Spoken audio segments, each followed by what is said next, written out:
Yan, good morning guys. Grabe, nagising ako sa sobrang lakas ng hangin.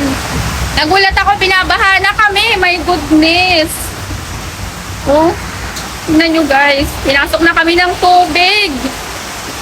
So parang 1 week na rin ata mahigit umuulan. Pero ngayon lang umano yung tubig. So ayan, pumasok na yung tubig.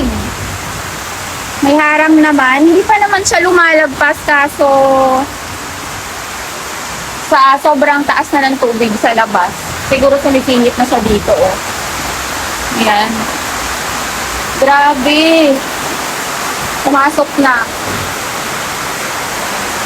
Pumasok na yung tubig. Ah, yung bigas! Cyber, buhatin yung bigas. Ilagay mo dun sa upuan. Bilis. Yung bigas, buhatin mo.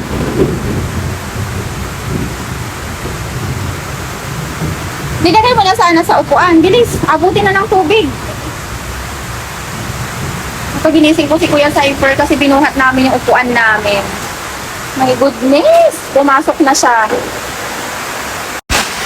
Nag-iisipan ko yung motor kong ilalabas ko, saka yung e-bike ko. Malayo pa naman, pero sobrang lakas ng ulan.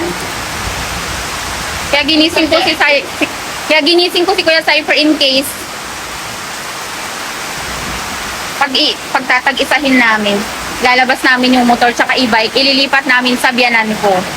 Kasi doon, kahit maulanan siya, at least hindi siya babahain. So dito wala naman siyang kaso nga lang, naiipon yung tubig. Malalim kasi dito. Pag ganitong maulan lang naman daw ganito dito, pero matindi kasi pumasok siya.